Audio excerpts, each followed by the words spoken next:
Bonjour everyone, I'm Ariel with Urbanist, and this is a show where we explore the cities all around the world, its secrets, its mysteries, and the tales you won't find in the guidebooks, and also the history you won't find in the textbooks. Today we're going to explore the oldest part of Paris, the literal center of Paris, Île-de-la-Cité,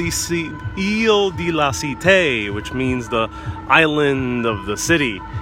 But we're starting right now on how to get to the little island of the city tucked in between the Seine River, which is the oldest bridge in all of Paris.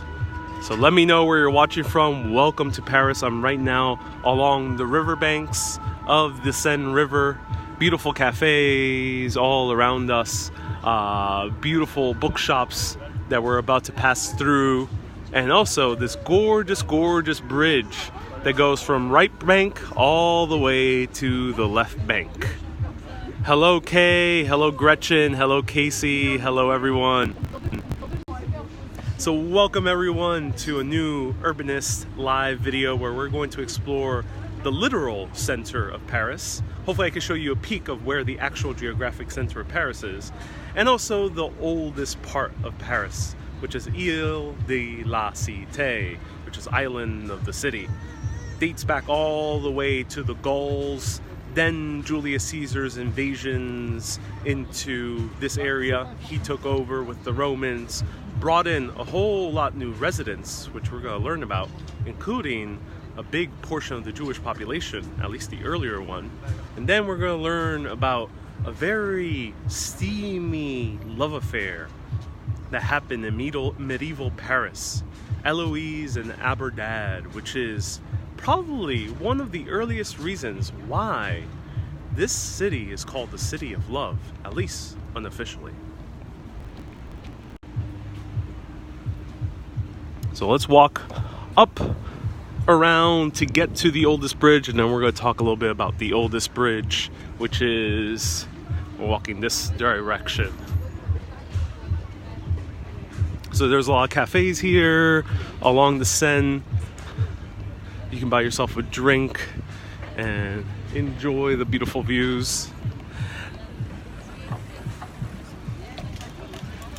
And here we're going up the stairs, which are kind of hidden. You don't really see them because they kind of blend into the stonework.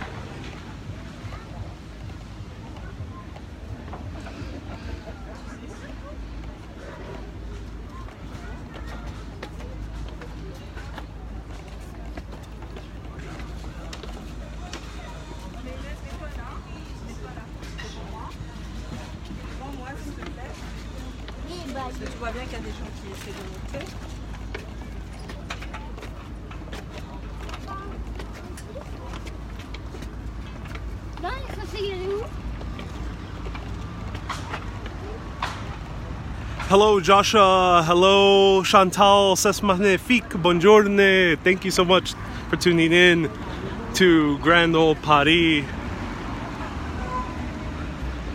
Welcome Jin, welcome Kay. Hey, is this a new shirt? Oh yes it is. Gotta wear my lemons. Or citron. I love this area of Paris. Yes, we're right in the smack dab, that's a very American expression, of Paris, of historic Paris. Here we have cops riding in rollerblades. Interesting. So rollerblades are a very popular form of transportation here in Paris, actually.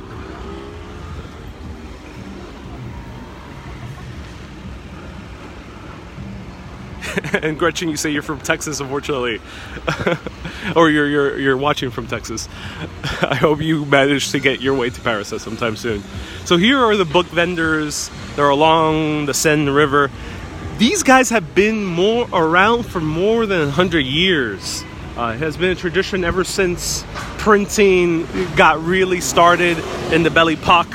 You'll often find also duplications of paintings, prints of paintings, postcards, sometimes actual paintings on canvases, also your berets, and many, many other things.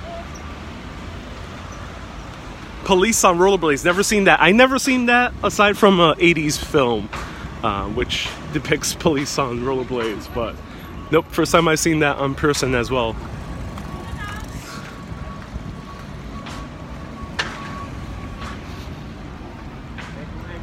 So welcome to the oldest bridge in all of Paris, dating back to 1206, which actually doesn't seem that old, especially when London has a bridge a few hundred years older actually, and Rome has a few of them as well.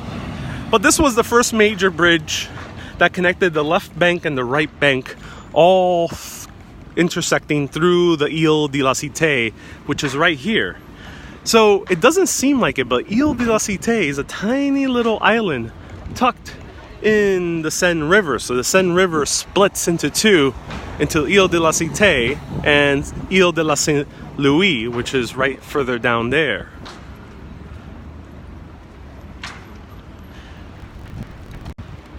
So the oldest bridge in all of Paris is called Pont Neuf, which translated into English for the oldest bridge in all of Paris is called the New Bridge.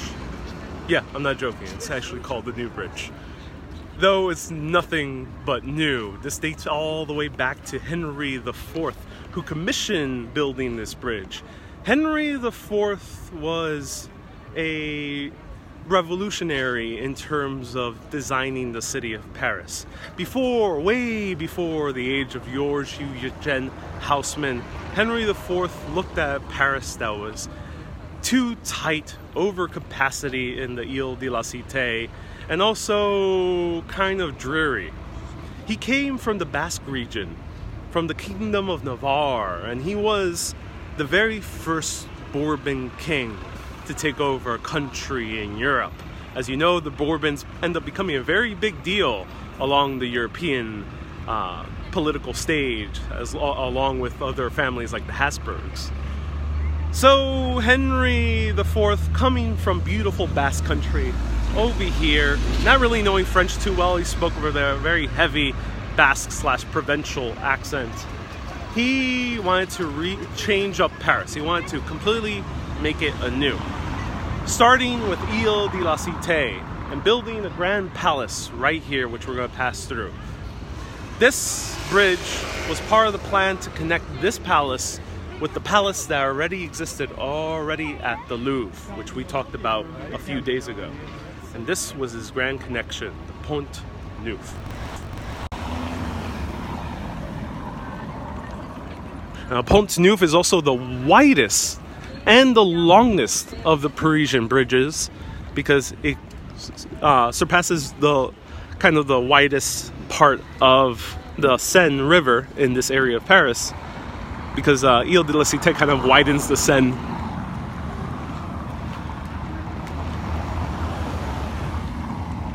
The sun is really strong today. No clouds in the sky, unlike what we're used to. But the cool thing is also it's one of the highest bridges in all of Paris. Right down there is the famous Lovelock Bridge, which no longer has any love locks because the bridge almost collapsed due to the entire weight of all the locks gathered up there throughout the decades. Oh, a boat passing through. Now right over there we have the Eiffel Tower.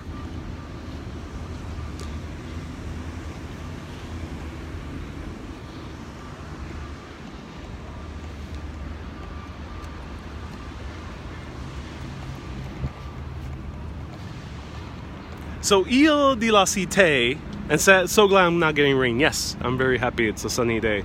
I love sunny days. Île-de-la-Cité, right here, actually composes of different islands. They were all connected via landfill. And that started around Henry IV's rule, with his plan of bringing Paris to the modern era, at least in his time, which was the 12th century. This bridge dates back to 1206.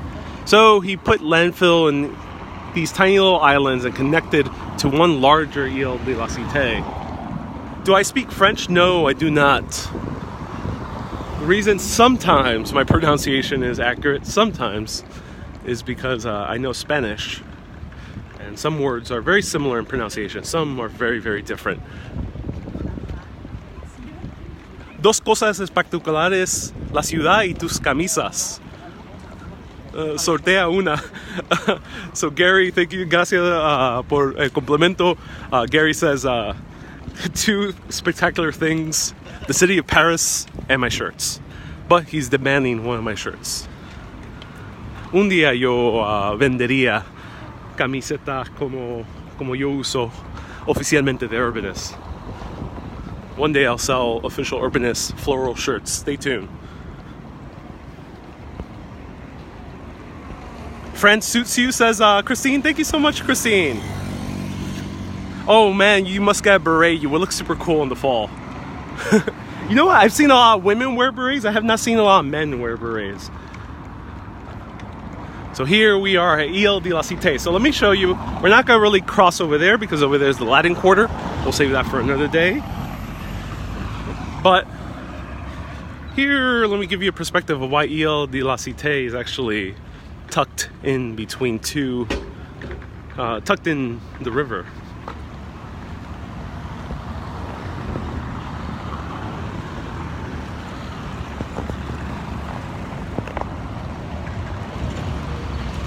So here,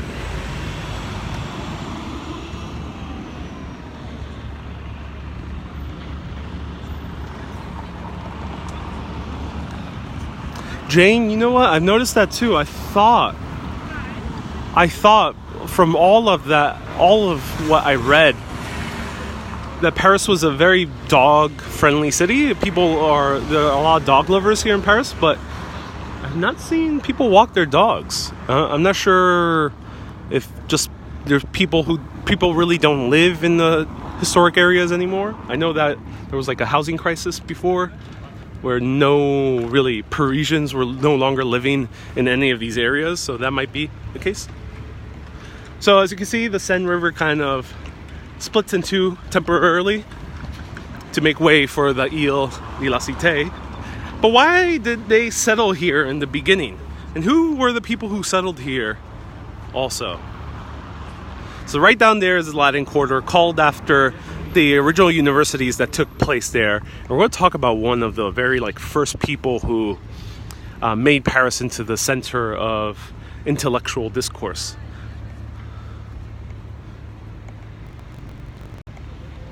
But why did the Parisians move over here? Well, the first people to move here were the original Parisians, because they were from the Parisi tribe of the Gauls. The Gauls were kind of part of the loosely connected Celtic world throughout Europe. The Celts came under heavy fire from Julius Caesar, who made a campaign to conquer almost all the Celtic lands all the way into Britain. Not just Breton, which is Brittany, but into modern-day England. However, as Julius Caesar conquered all these lands, he killed off most of the Celts. He made a massive genocide. It is alleged that he killed up to 7 million Celts, not just warriors, but women, children, everyone. That's why we don't really see Celtic remains in Paris, nor in London, nor in many other parts of modern Europe. But what we do see is remnants of medieval Europe, the Romans. Well, first the Romans, ancient Europe, and then medieval Europe. So the Romans came over here, and with Julius Caesar, he brought in a whole lot of new Jewish residents. The Jews joined Julius Caesar's campaigns, and a portion of them decided to settle right here in the Île-de-la-Cité. However, by the time of Henry IV's rule, there was heavy infighting. There was heavy infighting because on one side, the Protestants wanted full control of Europe. On the other side was the Catholics. Right in the middle were the Jewish immigrants.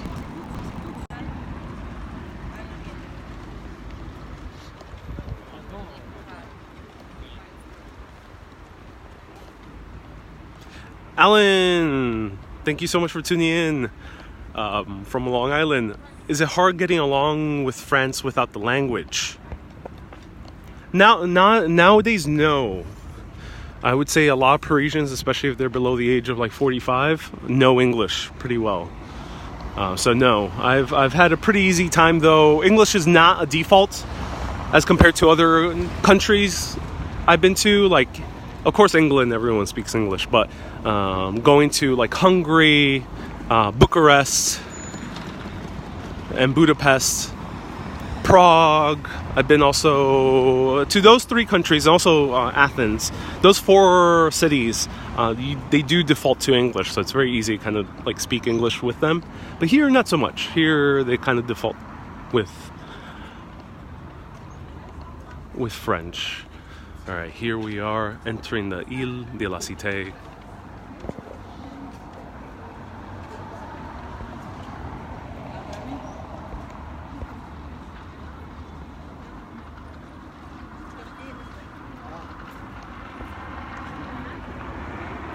Wow, so beautiful.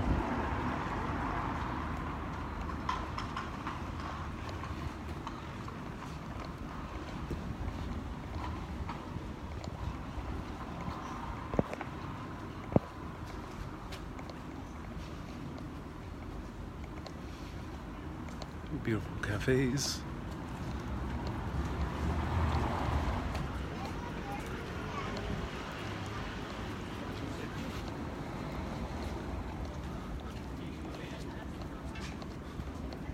And here's a gorgeous little park.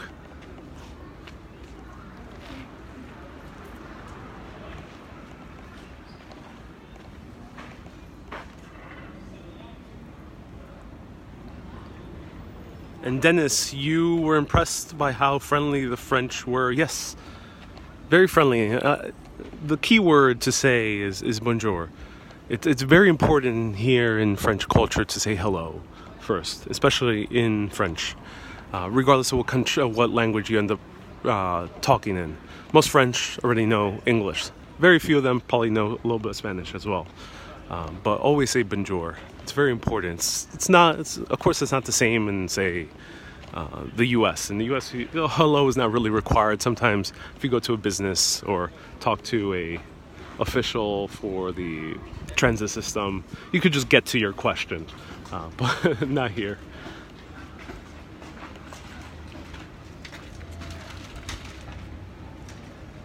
And Gretchen, you say that's Henry's signature brickwork.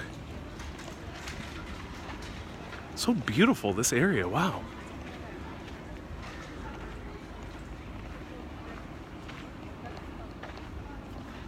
We got beautiful cafes.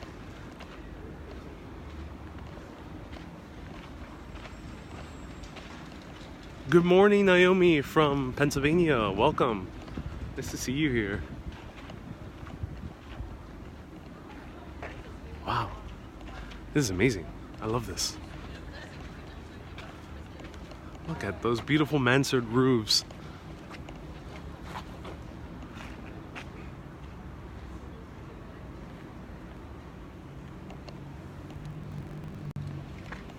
I feel very, very safe in Paris. Very, very, very safe. Probably amongst the safest cities I've ever been to thus far. I would put it up there with like Helsinki in terms of safety. So if we were to come back here in medieval Paris during the time of Henry IV's rule, the first Bourbon king of Europe, Île-de-la-Cité would be a very different sight. It would be extremely crammed in. Here we have modern day wide boulevards, and we'll learn about the first wide boulevard way before the age of George Eugene Haussmann here in Île-de-la-Cité, but by his rule, it was really cramped. It was amongst the most cramped area in all of Europe. It was also the second most populous city in all of Europe.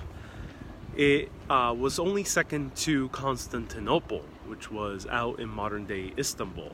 Constantinople actually had more than 1 million residents, but here they had, I think, about 80,000, which was pretty sizable, enough for Europe at that time, which in the 1200s was not in the top of world wealth or urban development. Let's say that. By the 1200s, a lot of the surrounding areas of Europe, say north of Africa, the Arab kingdoms in the Middle East, and some of the Central Asian countries, they considered Europe as a backwater country, and that's not surprising. For Paris being the second largest city in Europe, only at 80,000 population, but a huge portion of that population was cramped into this little tiny island. So as I mentioned, why did the Gauls move here in the first place? Well, they moved here in the first place because it was well guarded. It was a natural fortification. You can be living in this island and you're guarded by the Seine River, and also the island is slightly elevated above the Seine, so you have very little risk of flooding. Also, the Seine doesn't actually really change in tide that much.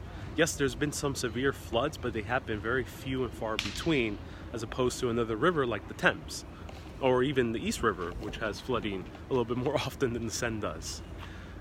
So then, by medieval era, Île-de-la-Cité was equally as needed, because it was great protection against the Viking invaders from modern day Norway, Sweden, and Denmark.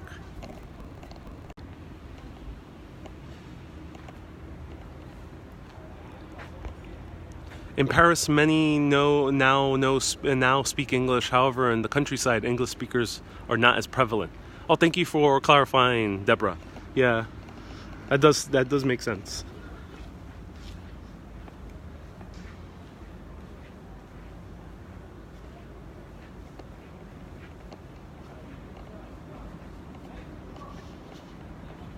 And here we have the Palais de Justice, the Palace of Justice.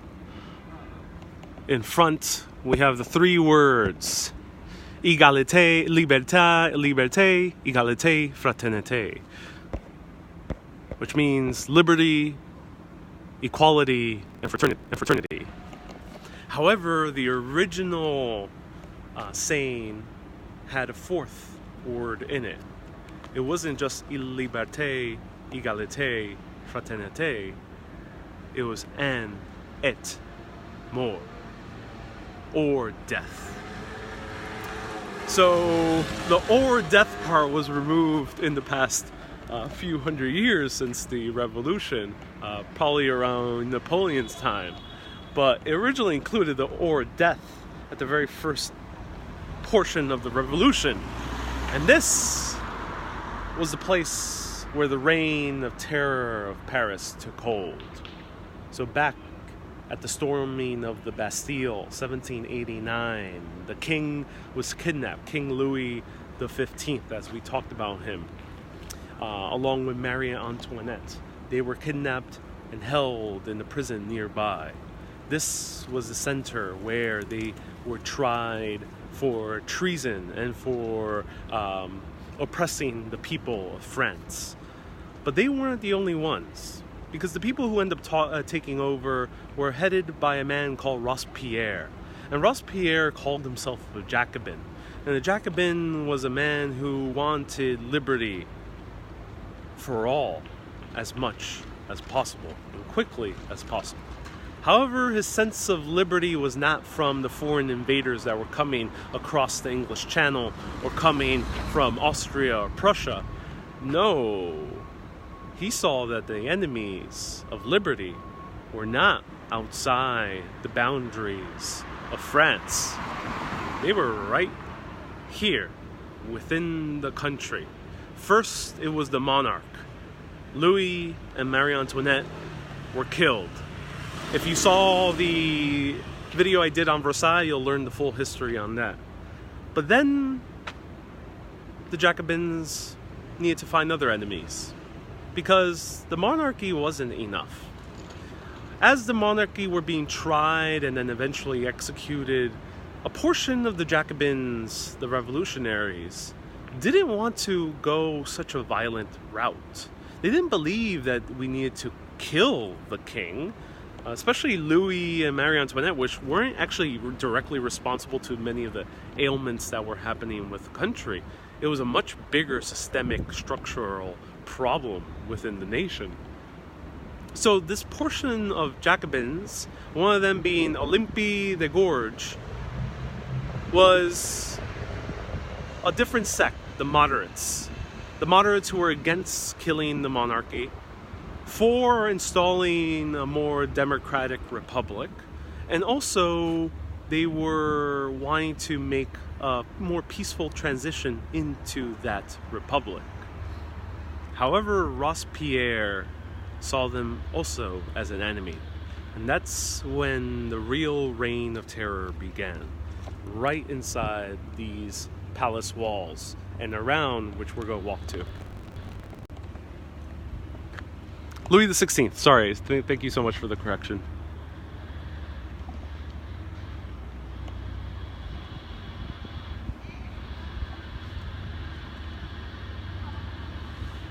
Alright, let's walk around this way.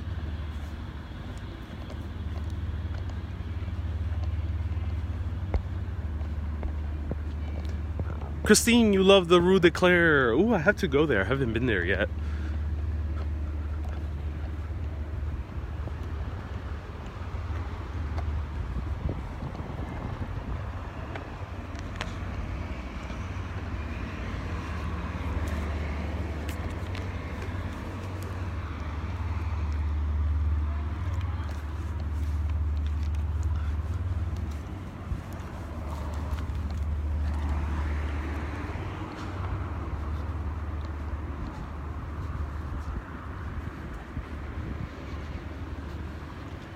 So here we are at the other side of the Palace of Justice, which was the original location of the Palace du Dauphin, which was Henry IV's palace on the Île-de-la-Cité.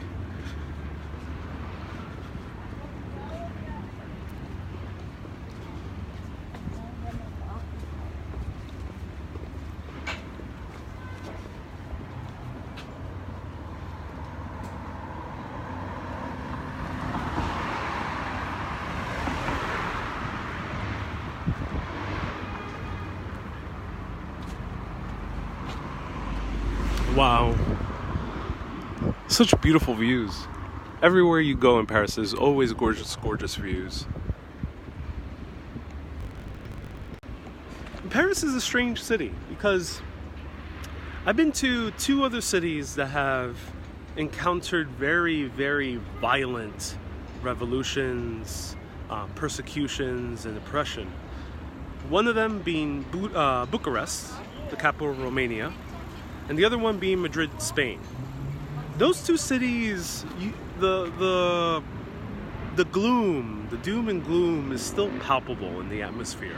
At least that's how I felt when walking around.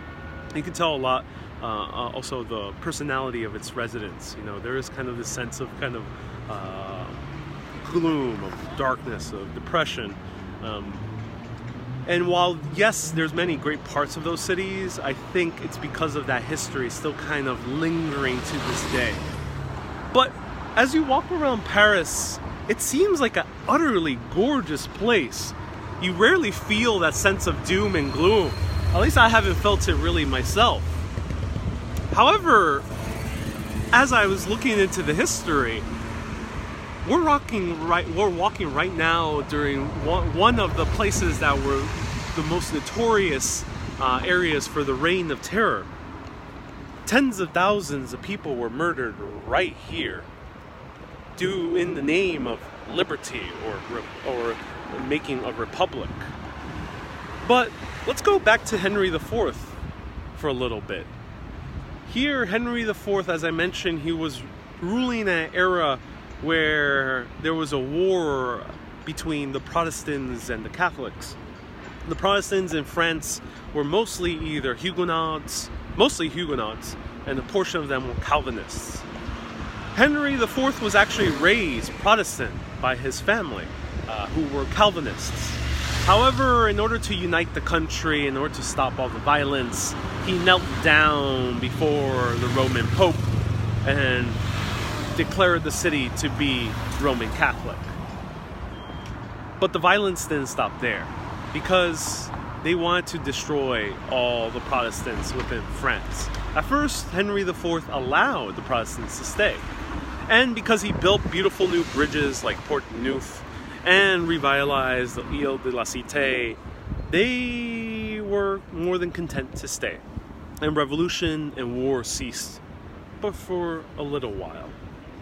Because then the Pope at the time, a few years later, issued an order to kill all the Huguenots. So, on one frightful day, up to anywhere from 10,000 to 30,000 Huguenots were murdered all throughout Paris and the other areas of France. But the ones that were murdered in Paris, their bodies were taken right here and dumped into the Seine River.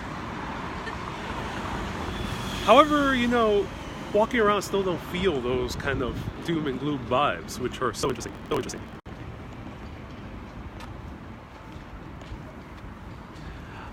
Gretchen, you should go to the intersection of Rue Saint-Benoît and Rue Jacob to Aux Assassins, old restaurant where all the writers hung out and performed and ate, drank, and laughed. I hope it's open. Looks medieval in Saint Germain. The press. Ooh, cool. Thank you so much for the recommendation, Gretchen. I'll look into it.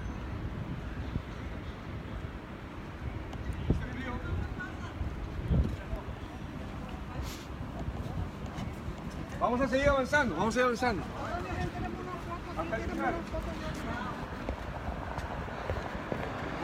And Dawn, I'm so happy you love my videos, and thank you so much for being a supporter. Oh, so right here in this other bridge, we see a huge N insignia. Oh, what does that mean?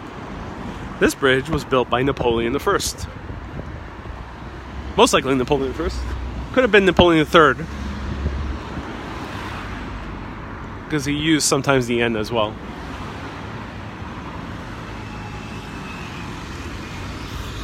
So one of these windows, and I'm not sure exactly which one, but one of these windows was Marie Antoinette in her final days before being executed by the guillotine.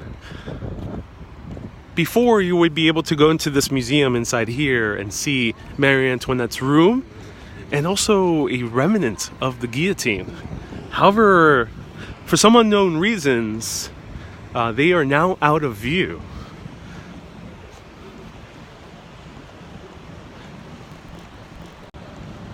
So things start connecting also because the Huguenots had a big influence in London in the 1700s. So if you watch my video about, actually a little bit earlier, 1500s, if you watch my video about Brick Lane, right by Brick Lane was a very popular, very strong Huguenot community. So you can watch about that. I did a video about that about like a year and a half ago.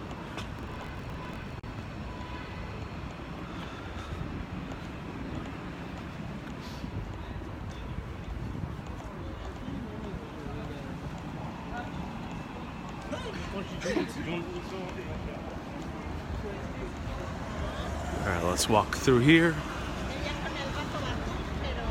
And yeah, it's gorgeous. Ooh, you're about to see even more gorgeousness. I'll wait until we go to Notre Dame. Oh wow, look at this clock.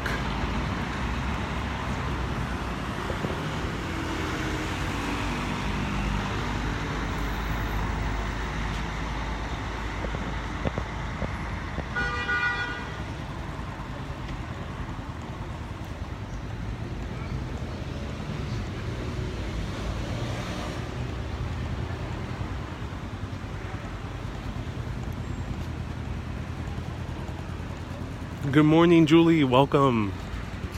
So here we have the conciergerie,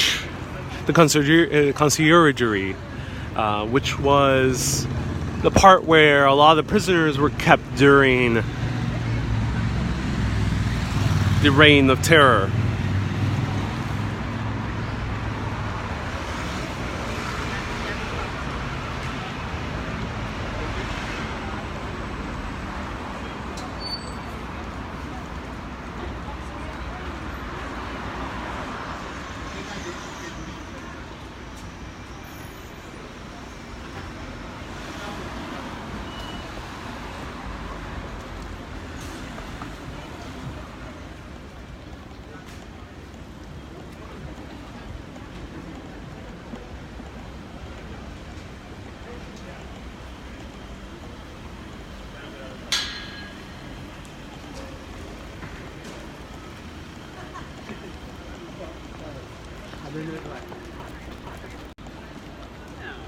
So I'm staying the 13th, and I'll be posting my Airbnb the last day, Christine.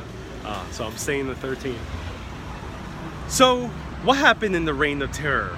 Well, let's go to another female prisoner in these very walls. We learned already a little bit about Marie Antoinette at Versailles. But another female prisoner here was Olympe du Gorges. Olympe du Gorges was one of the revolutionaries. But she was a moderate. She was part of the Jacobins, but she preached to let the king and queen live, however, under house arrest or exile, and also to do a peaceful transition to power. Also, she wanted some female rights. She wanted to allow women to divorce and also allow women equal rights to their pay. But Robespierre did not like this at all. He thought that this was being too soft, and being too soft meant that she was in favor of the royalty. And with that, he arrested her. And as she kept on writing, saying that the conditions here were terrible, Robespierre sentenced her to death. Olympe du Gorges was one out of thousands of moderates. Or I wouldn't put even quotation marks, they were actual moderates. But that Robespierre deemed that they were royalists. That's in quotation marks. So this Reign of Terror wasn't against people who wanted to bring out the monarchy. It was more of like similar to what we experienced in America with McCarthyism. It was this complete blaming of people for saying that they wanted to bring back the royalty when they were actually just moderates. They just wanted some peace, and they wanted extra rights for not just women but other people groups like the Jewish people and also even the Huguenots. However, Olympe du Gorges ended up also dying within these walls with the guillotine. But what was the guillotine? Well, the guillotine has a very, very, very horrible history to it. It was a machine that was developed in order to make a blade so sharp and in order to go down at such speed that your head would be cut off, clean off. Very rarely would there be any mistakes. The reason for this is if you had a proper sentencing to death, you would be killed by executioner with a huge axe, and boom, he would cut you off. However, not always was the executioner good. Mistakes could always happen when a human hand is at play, and sometimes the executioner would not need to slice once, but maybe twice, maybe 3 times, or maybe even more. It was a very gruesome thing to watch. However, those types of deaths were usually only relegated to people of note, nobility, former kings and queens who were sentenced to death, or people of note of any other types. But if you weren't of note, you would die in even more gruesome ways. So, according to the twisted logic of Robespierre and his Jacobin army here during the Reign of Terror, he thought to himself, this guillotine is a proper way to make execution equal for all. So no longer do you get the blade if you're just a person of note.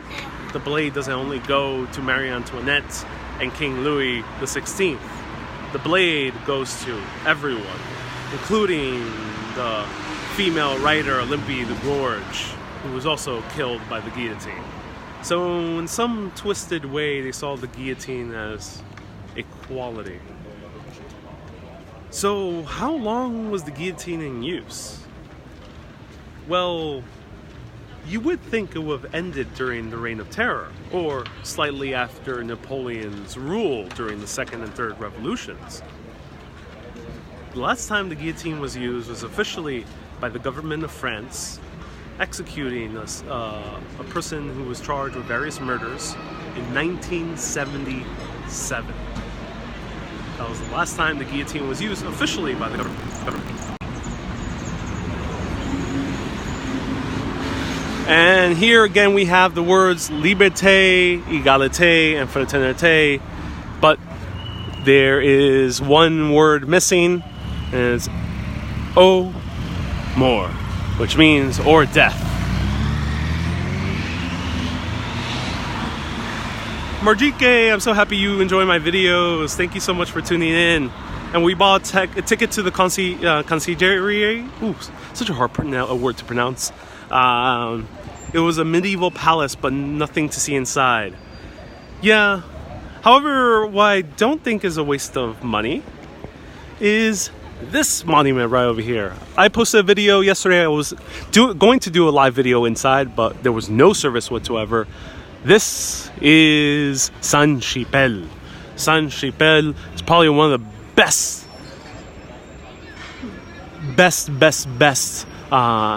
examples of Rayonite Gothic architecture and stained glass windows dating back to 1248. The entrance is also right through here. Usually it's very long, so just a warning. Dennis, I'm so happy you enjoy this. And we can't really see Saint-Chapelle from this angle, so we have to walk a little bit farther away, see it from a distance.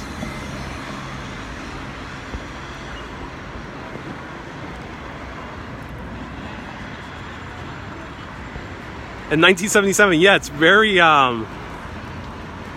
surprising. I was shocked when I read that. Also, completely shocked. I did not expect that at all.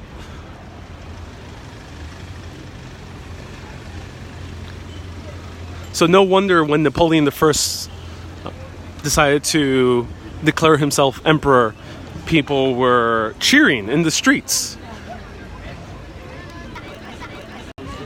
Because if you were alive during the time of the Reign of Terror, since they were killing hundreds, sometimes dozens to hundreds of people per day,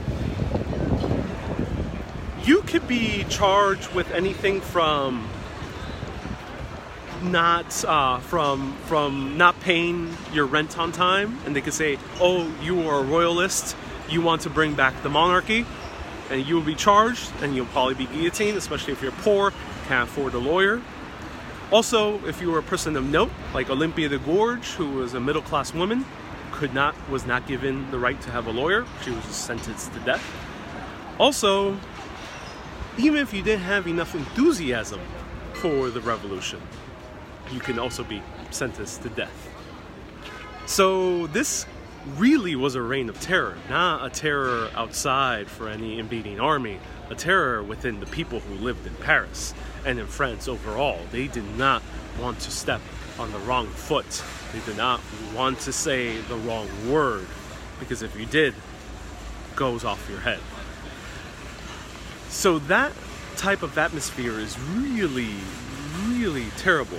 It makes people feel really resentful to the people ruling at the time. It also makes people really wanting a new change of ruler. So when Napoleon I ended up crowning himself emperor, no wonder everyone accepted it. It sounded like a way better alternative than to be killed by a tribunal who did not care whether you were guilty or not. They just wanted to give you the guillotine.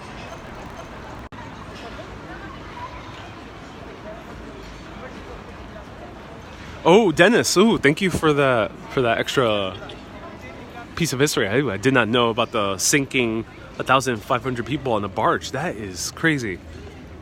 So the Reign of Terror probably was over at capacity with the guillotine. So right over here we have Sainte-Chapelle. Sainte-Chapelle was built in 1248. Take a look inside in the video I posted yesterday. But it's one of the most important buildings, religious buildings in all of Paris. Because when King Louis IX built this, he wanted to be on the best good graces of the Roman Catholic Church. King Louis IX was obsessed with his Catholic religion. So much to the point that with his queen, every time they would have sex, he would chastise her, sending her to another room in the bottom depths of the castle he lived in, and said, "She is bewitching me and she is sinful." Despite him chastising his wife for having sex with him, they had 11 children. But he still hated his wife because he felt like she was the sinner. King Louis IX also went on a crusade. On the crusade over to the Middle East to destroy all of the Jewish and Arab rulers and people. And as he went over there, he ended up coming across something very interesting in Constantinople. Now, according to King Louis IX's story, he went to the king of Constantinople himself, the emperor of Constantinople himself, and got a crown of thorns. This crown of thorns and a few other things like the nail were apparently the crown of thorns that Jesus wore as he was being nailed to the cross. The nail he was given was that actual nail as well, at least one of them. However, people find this rather odd, because why would a king give this to another king across the European subcontinent? Well, one, King Louis IX said that he ended up spending more on those relics than building this very chapel to house them. Two, people say that King Louis IX did not even buy those relics from some emperor of Constantinople. People say that he actually bought it from a pawnbroker, someone who resells kind of stuff to other people. You know, sometimes they resell like gold, they resell other random stuff to people. So, were the crown of thorns or the nail actually real? Well, it depends on who you ask. If you ask a hardcore Catholic, they'll probably say yes. If you ask anyone else, they'll probably say most likely no. However, nonetheless, Louis IX decided to build this chapel in order to house those few pieces of relics and made it into one of the very first and most important reliquaries of Europe.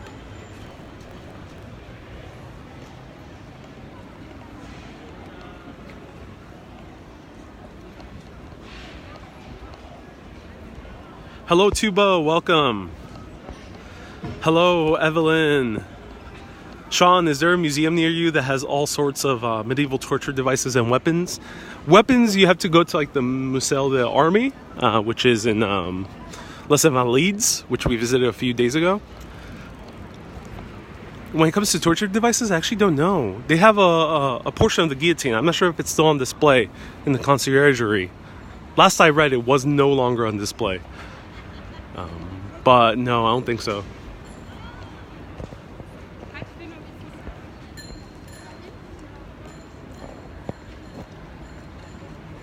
Did you take pictures of the chapel inside? I took an entire video. Check it out.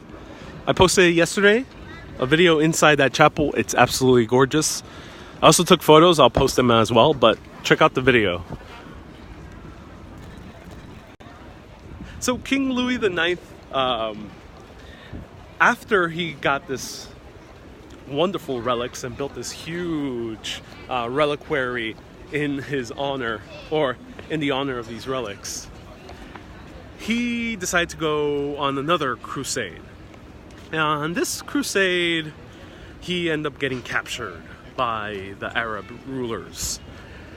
He had to wait there for many, many months until the Knights Templar bailed him out.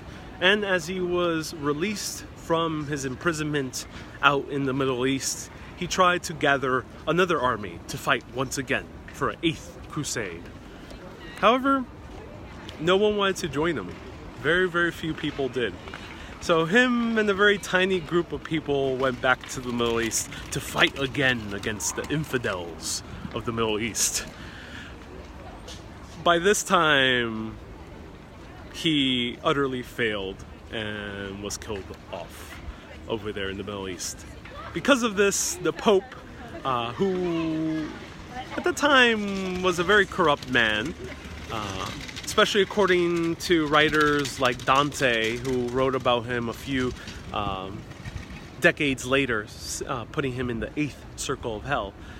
This Pope ended up canonizing, doing a very speedy canonization of King Louis IX, making him Saint Louis. Now, Saint Louis ended up being the example of how kings or queens of Europe can become very pivotal to the Roman Catholic Church. So if, they did their due for the Roman Catholic Church, maybe they'll get the saint title. So that was kind of a way for the Roman Catholic Church to incentivize these new kings of Europe. So there we go. He's no longer King Louis IX, he's Saint Louis.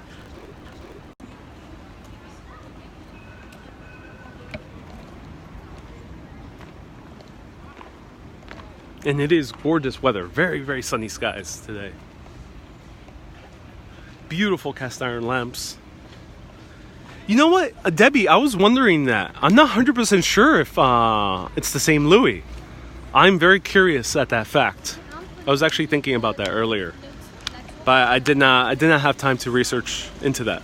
So if anyone knows if St. Louis, Missouri is named after St. Louis the Ninth, or is it named after some other St. Louis, let me know.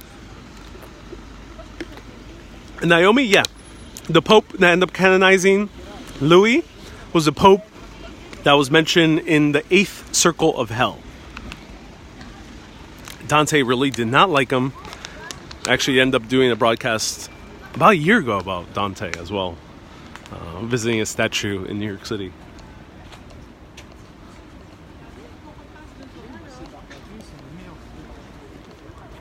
Okay, so this place is closed off, so we have to go around.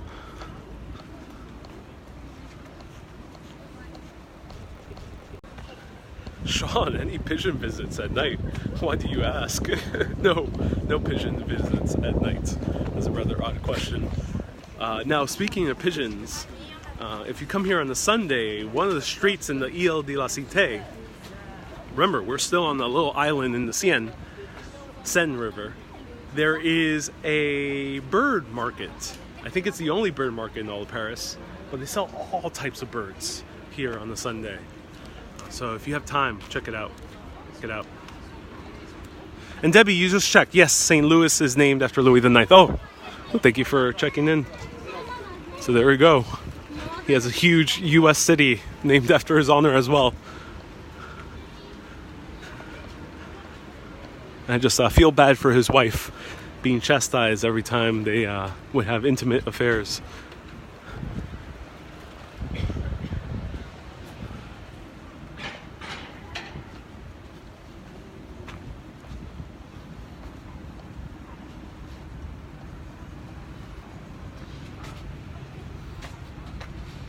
Oh, Sean, yeah.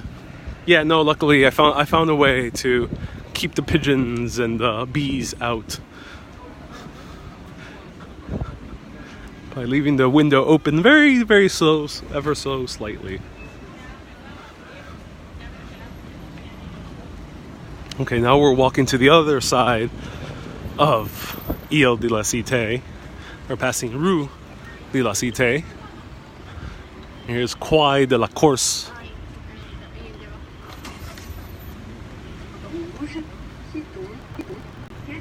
Now, another thing that happened in the Reign of Terror was that the revolutionaries ended up taking down any street name with the word saint in it. They were also extremely against not just the Catholic Church, any type of religion. And they outlawed all type of religion. They removed all saint names from all the street names and also any other type of structure had no more remnants of religion with it. And also many statues were destroyed, and even a particular church that stood ever so tall on top of Paris for more than 1,000 years old. The church we're approaching very soon, a church that ended up being immortalized by one of the most famous French writers of history, Victor Hugo, and the Hunchback of Notre Dame.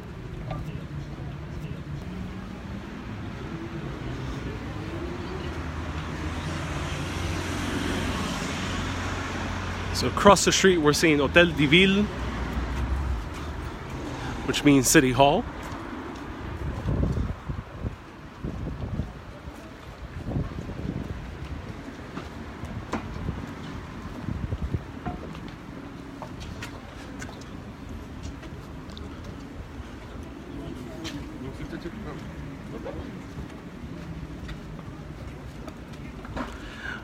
Margique, is that the church filmed in the Da Vinci Code? Ooh, great question. As far as I know, at least the church where the film ends, and I think the book as well, is outside of Paris. But was there another church in the film besides the last one where they found the remnants of Queen Mary Magdalene? Let me know. I don't think so. Someone playing the accordion.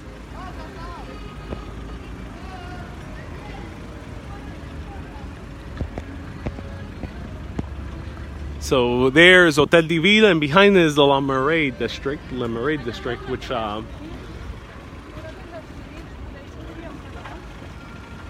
is a very, very good, lively place to visit in Paris.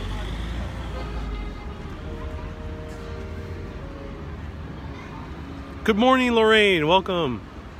All right, let's cross the street and let's head over to Notre Dame.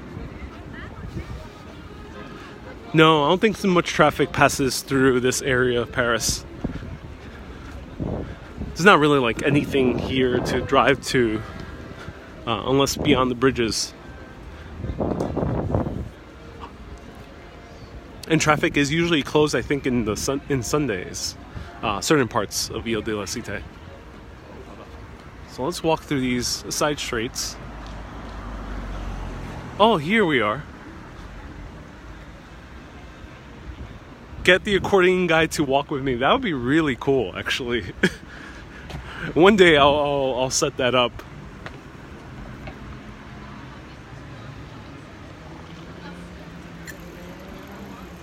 So here we are at Quai aux Fleurs, or the Way of the Flowers. Let's see if we can find a little emblem throughout here.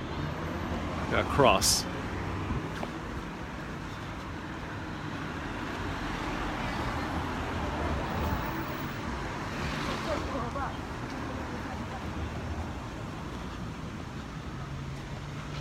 Let's see.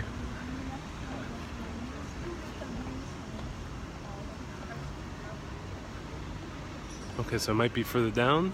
All right. Wow. Always look up.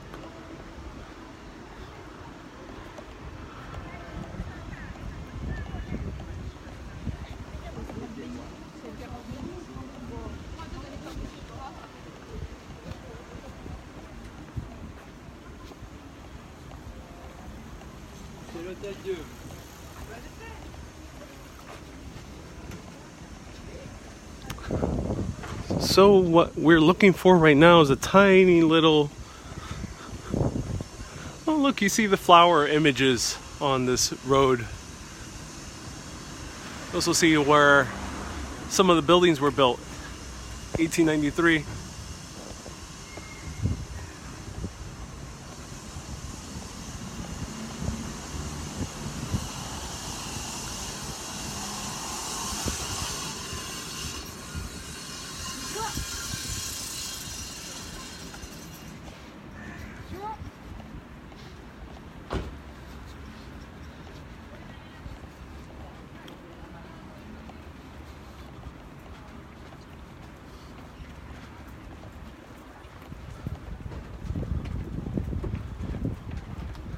So right down there we have another little island tucked away inside the Seine River, and that is the Île-de-la-Cité, Louie, which was named by our man King Louis the Ninth.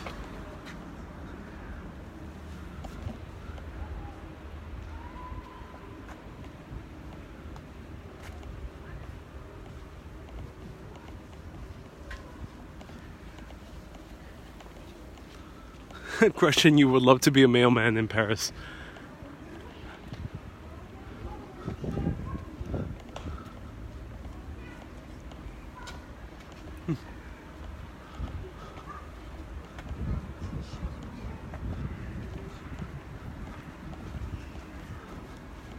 Gail, no worries, you can tune in when we finish this broadcast. And here it is. This was what I was looking for.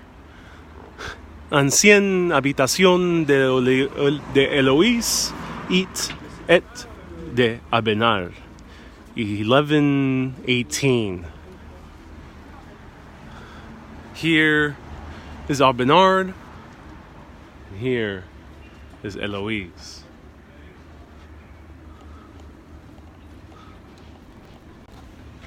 So another word for Paris is the city of love. Everyone knows it officially as a city of lights. That is the official term. But it's also called the city of love. But why is that? Well, for that we have to go into the story of these two people that this building has a marker of. Abénard and Eloise. Back in 1118, Abénard was one of the predominant teachers for the clergy, the Roman Catholic clergy here in Paris. He was famous all around the country. Even people were coming from other countries just to listen to his lectures. He came from a very old ancient Greek tradition of these lecturers going on for hours, philosophizing about politics, religion, and history. Their tradition actually has the same name as apparently what one of the teachers used to do in ancient Greek tradition, is to kind of like pace always back and forth while talking, which you see a lot of professors actually do in university. So Abénard was a pretty big deal. However, one day he saw a gorgeous woman. Now Abénard was member of the clergy, so he had to be celibate. It wasn't like really officially celibate until he actually became a member of the one of the orders, maybe a priest, a reverend, or something else. But it was generally understood you had to be celibate. But nonetheless, Abénard sought out this woman. Her name was Eloise. She was a very young age, around, I think, 18, 19 years old. And Eloise was a really intelligent, but very beautiful woman as well. And she lived right here with her uncle, Uncle Flaubert. And Abénard asked if Eloise needed a tutor, to learn more of the French language, to learn more about philosophy and religion and theology. And Abénard decided to teach Eloise. However, Abénard found it much harder to concentrate teaching Eloise any philosophy. Eloise felt the same. She couldn't concentrate because Eloise was deeply enraptured by Abénard, and Abénard was deeply enraptured by Eloise. Soon, according to Abénard's words, more than flipping through the pages of their books, he was flipping down where it really is felt. Instead of going through the history lessons, he was going up her skirt. He said this much more eloquently back in the day. So Abénard and Eloise went into a torrid love affair. And this was controversial because first, Eloise was an unmarried woman. And if she has sex before marriage, she would not be really valuable. She would not be valuable to her uncle, her only surviving family member, who could have easily given up her for a dowry and end up getting some money from a rich merchant man or someone else, even higher stature, to marry her. But now that she had the steamy love affair, she was no longer valuable.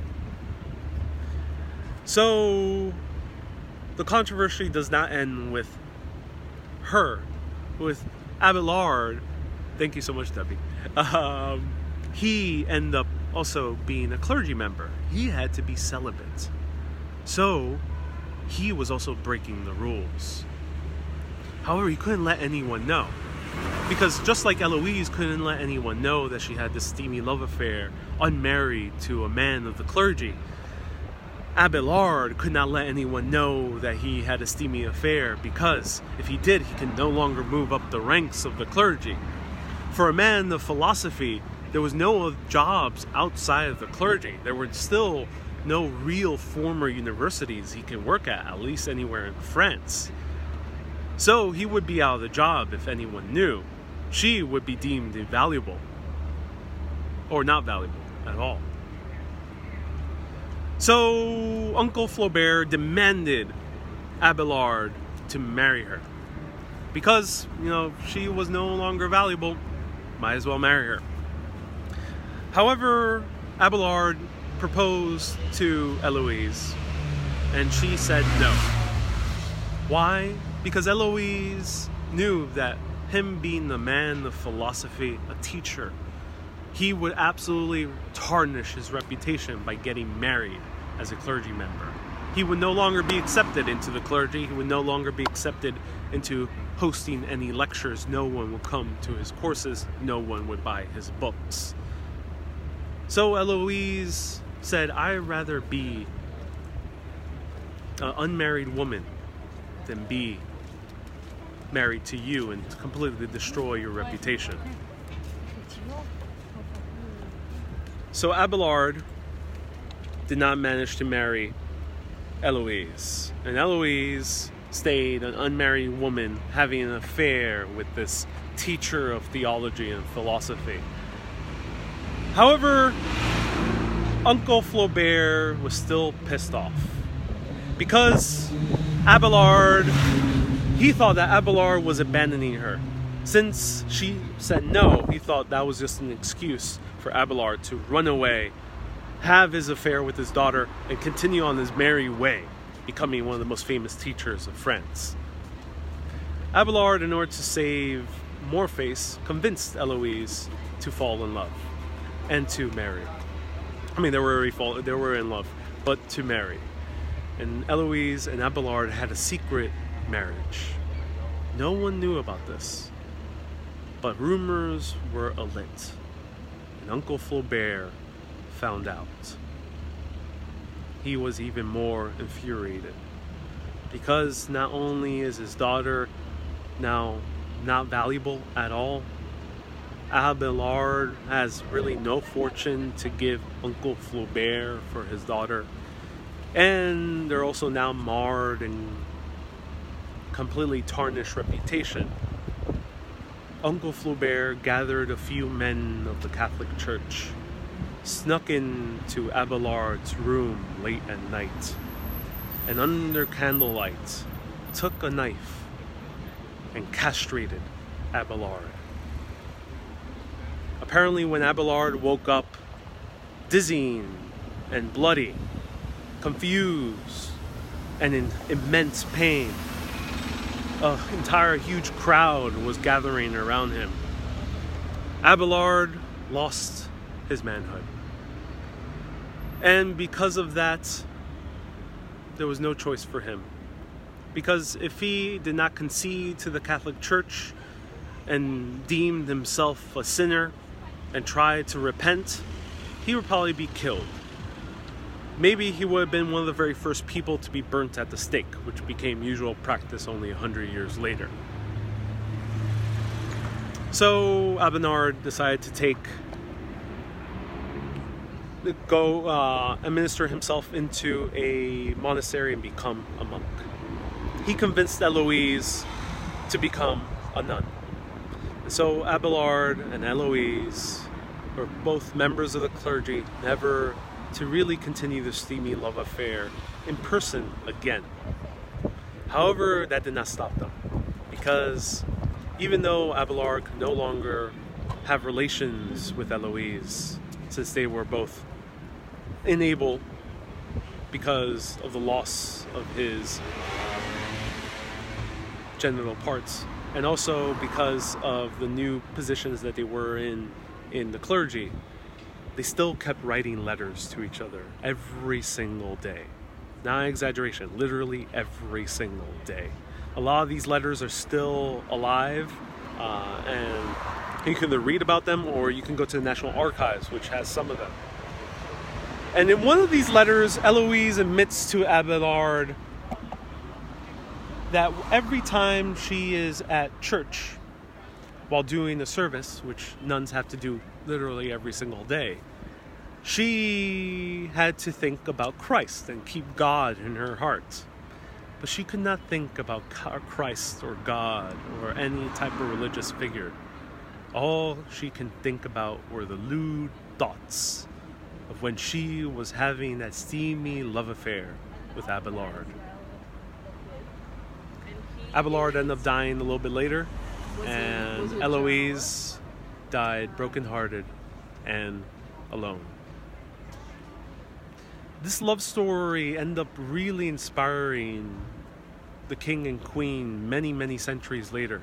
So much so that the Queen of France decided to build a huge monument in their honor in Père Lachaise Cemetery. And their remains were moved over there for them to forever rest together in death. So, is this the story that ignited Paris becoming the city of love? I think so. Because many films were made in its honor. Many stories have been written in its honor, including Alexandre Dumas' son, also named Alexandre Dumas, wrote a little piece on it. So I think this is really where the city of love started.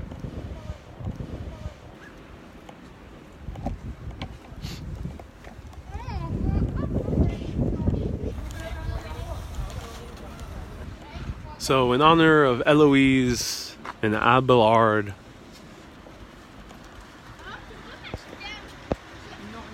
who lived over here, and luckily their remains are forever together since being separated around 1118.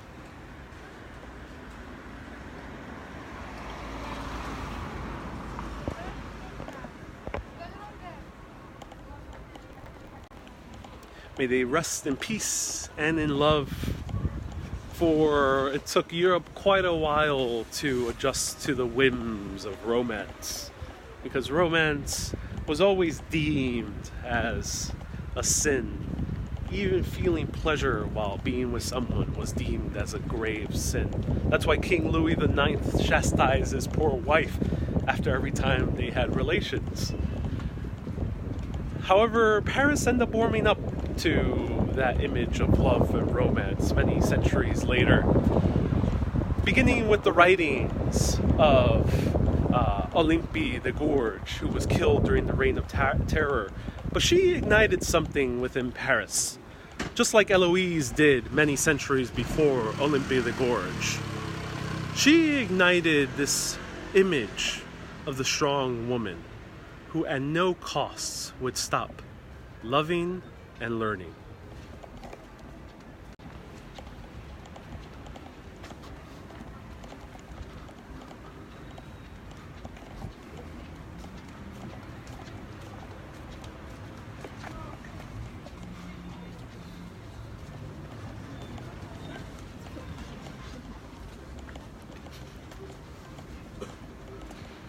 And Debbie, wow, I didn't know about the remains together. Thank you. Great story. Oh, I'm glad you enjoyed the story. Oh, wow. So here's a beautiful brasserie called Esmeralda. And right here, we have the building that unfortunately ended up burning down. Luckily not in its entirety, just a portion of it a few months ago. But was also the victim of being burnt down many centuries before during the revolution, right at the beginning of the Reign of Terror.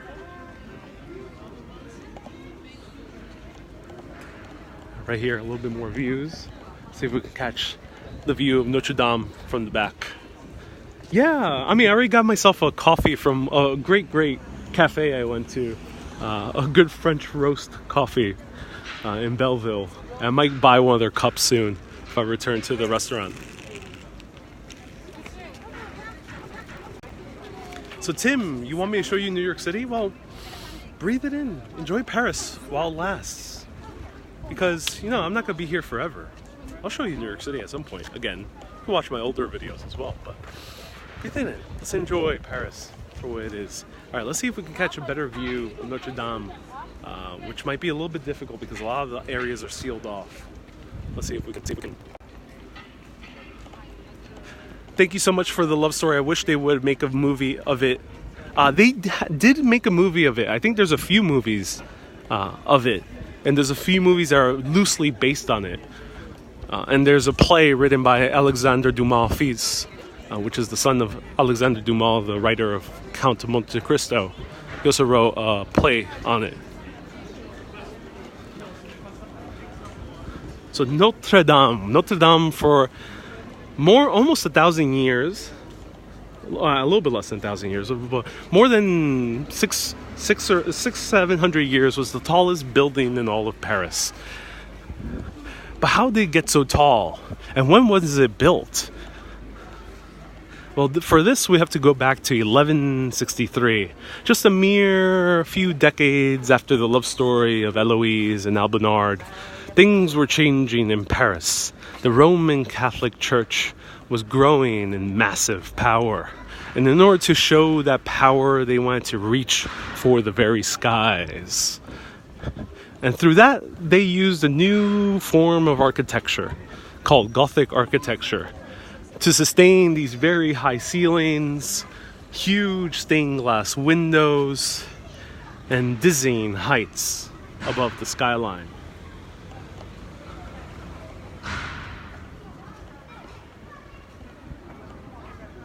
Oh, the lead spread to the surrounding streets. Ooh, I did not know that.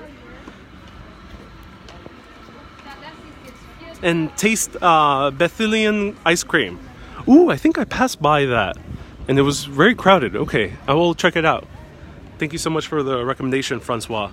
And Carmen, thank you so much for the love story.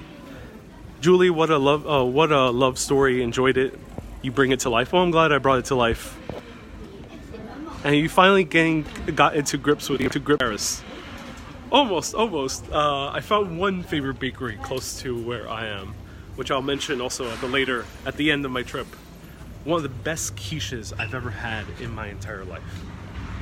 So let's go to Notre Dame. So Notre Dame, why did it end up becoming such a famous work by Victor Hugo? Was it merely just to write a fanciful tale about a deformed man who lived in its very roof? No, Victor Hugo's original piece, which was much more larger and more important than that. So in 1163, the cathedral started being built, and it took six generations of stone builders, masons, glass workers, and many other crafts to fully build these huge cathedral right over here, decked out with beautiful gargoyles all around. Now, the reason that the Notre Dame could stand at very immense heights becoming one of the tallest buildings in Europe for many centuries was because of its huge flying buttresses. These flying buttresses, which we also saw at the Pantheon, which later ended up becoming the tallest building in Paris after Notre Dame, are right here. Some of them seems damaged due to the fire. Wow. And over here we have Gargoyles. This one is looking a little bit damaged, but this one right here.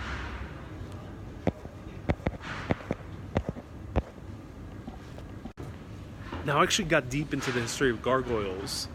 So what are gargoyles? Well, gargoyles comes from the word gargle. If you in the English word, gargle means to like spit out or to push out. And gargoyles do just that. They push out the water, the excess water that might concentrate on the roof after a very rainy day. Those gargoyles run off the water outside the building so the building won't collapse under the weight of collected water throughout many days.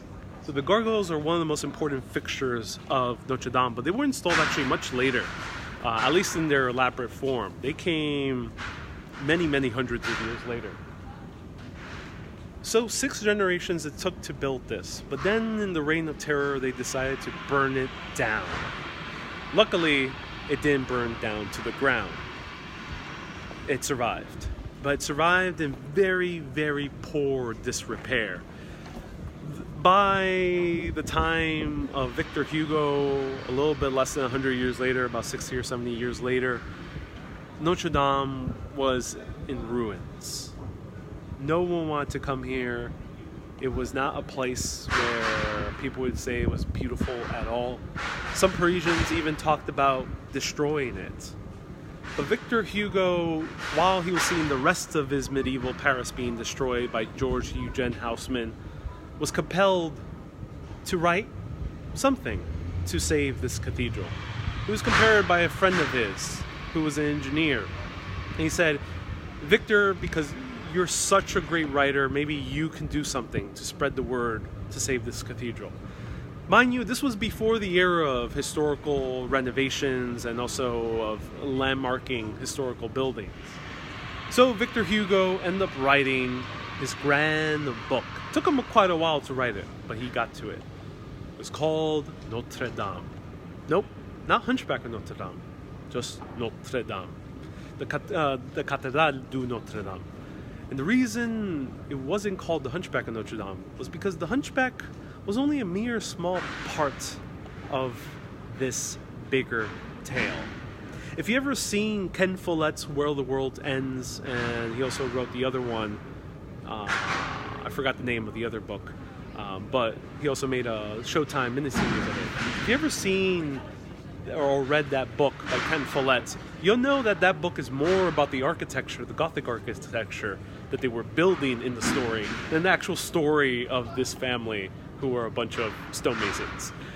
Same thing with the original Notre Dame written by Victor Hugo. It wasn't about the Hunchback or Esmeralda. Those were really small parts. The book was mostly about the architecture. He wrote huge sweeping paragraphs about the architecture and its beauty and how it looked inside, and the beautiful stained glass windows and the huge rose glass window.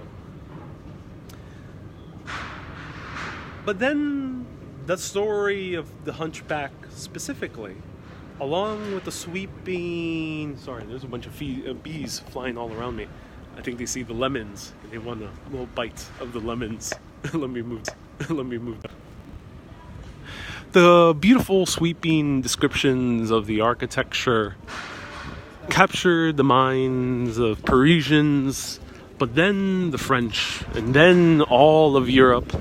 But didn't end just with Europe, but it went all the way across the pond to America, and later on to other parts of the world, even to Shanghai and Cuba. People all around the world fell in love with the huge book, the sweeping epic that written by Victor Hugo, mentioning this beautiful rose window, which is one of the biggest and most beautiful ones in all of Paris. This book ended up becoming such a huge hit that the Parisian government was compelled to declare it as of important historical significance, and they landmarked it. Before it could either be destroyed or destroy on itself, it was deemed as being historically significant and as a landmark, kickstarting the very beginning of the landmark movement that would not only affect cities like Paris, but also cities like New York, which learned from Paris to keep these beautiful monuments that were built many hundreds of years ago. Some cities, the monuments are a little bit newer. Other cities, they're much older, like here in Paris.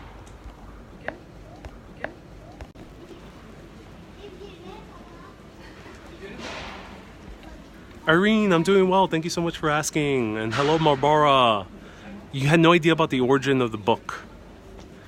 And I'm so grateful you got to see a mass here. And it was so wonderful. It was beyond whatever I thought. Oh, I'm so glad you saw a mass. Yeah. Until the unfortunate events that happened a few months ago, they had regular masses and choirs playing here. And during Ascension Day, which is August 15th, which I actually had no idea while I was here on August 15th. During Ascension Day, they usually have a procession outside along the banks of the Seine. However, they're followed by a truck with huge speakers, and those huge speakers would be basically live streaming the audio from the choir that was singing inside the church. I don't think it happened this year, but definitely happened last year and all the years prior to that.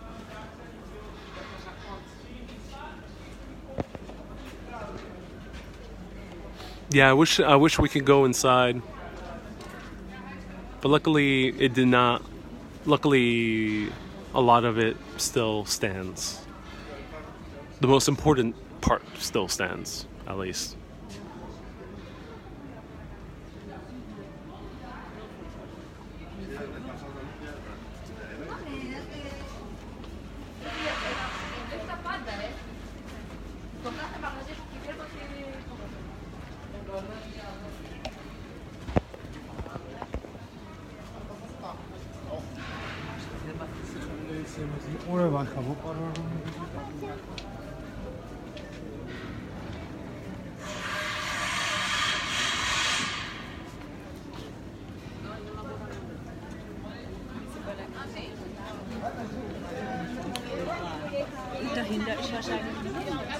And yeah, a lot of gargoyles.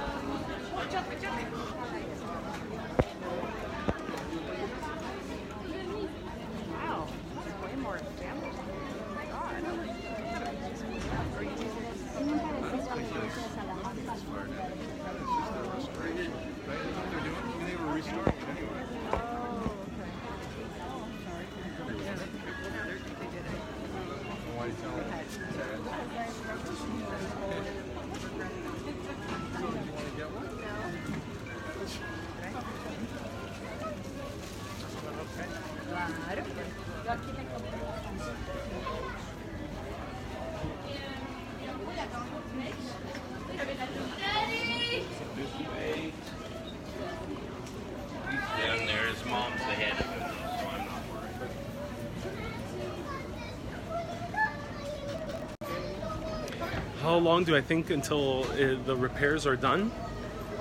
I don't think there's any really good estimates yet. It might take. The thing is, building a new building is easier than repairing these older buildings due to two factors. One, they want to use the original building materials from the building, so they don't want to introduce too much new materials. So yes, it might be cheaper to use glass and steel to kind of solidify the structure, but they don't want to do that because they want to maintain how the structure was originally built. And then the second factor is they want to be able to keep up a lot of the original fixtures and reliefs of the entire church. So it's hard to kind of repair it that quickly, unlike building a new skyscraper, for example. So who knows? Maybe a year, maybe two, maybe three. I doubt it'll take... They think it might take up to 10 years. Wow, that's a lot. Wow, so up to 10 years. Wow. That's a whole lot. Here it is from the front. Now you can just imagine Quasimodo, the Hunchback, ringing the bells of Notre Dame for his love, Esmeralda, the gypsy woman who ended up accepting Quasimodo for who he is. You can see the film adaptation. There's two good ones. There's one from the 1930s, and there's another one by Disney.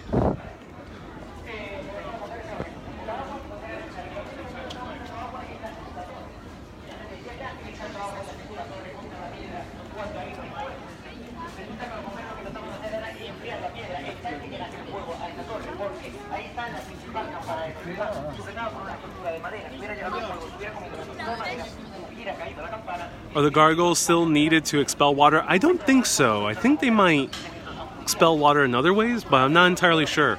Now, the famous gargoyles, which used to stand higher by the spire, I think the spire collapsed. Those gargoyles weren't actual gargoyles. They had no function. They were just grotesque statuettes, the ones that were very famous and you saw them in all the pictures.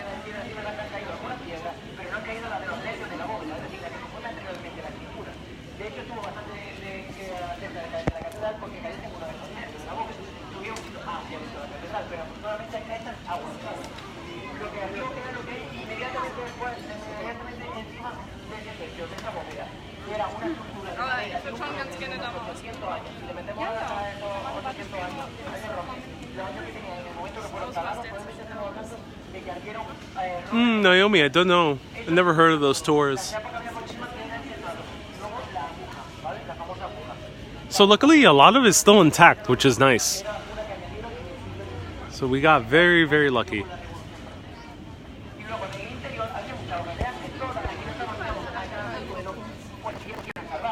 However, it's sad due to a secondary reason, not fully related to Paris, but as Notre Dame was burning down, it had coverage from newspapers all around the world and live coverage from many news channels. But right now, a lot of the Amazon rainforest is burning down extremely quickly.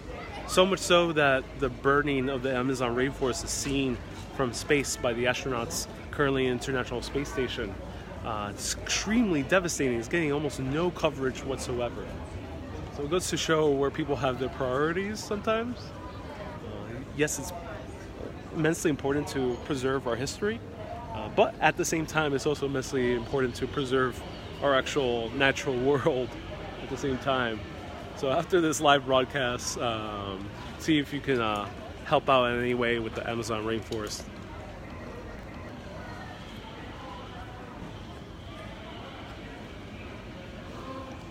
Mabara, I appreciate that you walk us through cities, taking time to let us soak in.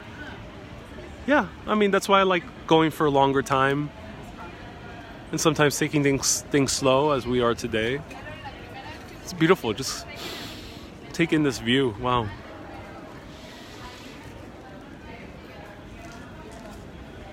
So thank you, Victor Hugo, for helping save the Notre Dame and making it as important as we see it today, not just as a heritage site for Paris, but a heritage site for all of European history.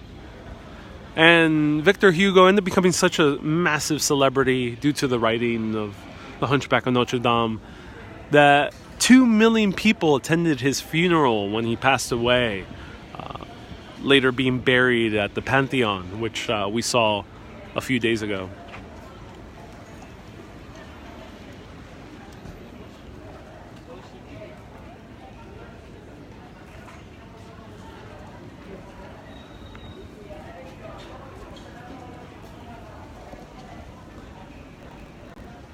And there we go. That's it for today. Let me know if you have any last remaining questions. I hope you enjoyed this broadcast walking through the Île-de-la-Cité.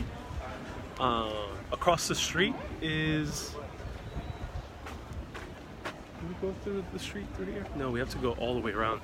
Across the street is Shakespeare and Company and many, many other sites, which I might visit at some point, show you more of the Latin Quarter. And stay tuned, Saturday, Montmartre, and Sunday, Père Lachaise. So we're going to go to the cemetery where Abinard and Eloise are buried, and many, many, many other famous people are also buried. Edith Piaf, Jim Morrison, etc., etc. And another live video tomorrow. I don't know exactly where. You'll see me tomorrow at 3 p.m. 3 p.m. Naomi, oh, there's also another wild forest fire in Alaska. Oh, that's surprising. So let me show you one more view of the Seine River before I hop on over across the Seine to grab myself a good lunch and a coffee with some beautiful views of the Parisian streets.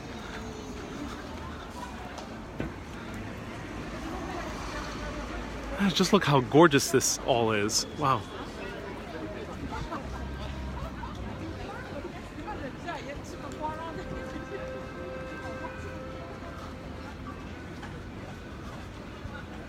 Oh, I know where the perfect place is to end. Where the quintessential song of Paris is playing. Right over here across the street with an accordion player. You'll see a lot of them all around the city, keeping up the mood of Paris. Right here by the Hôtel de Ville.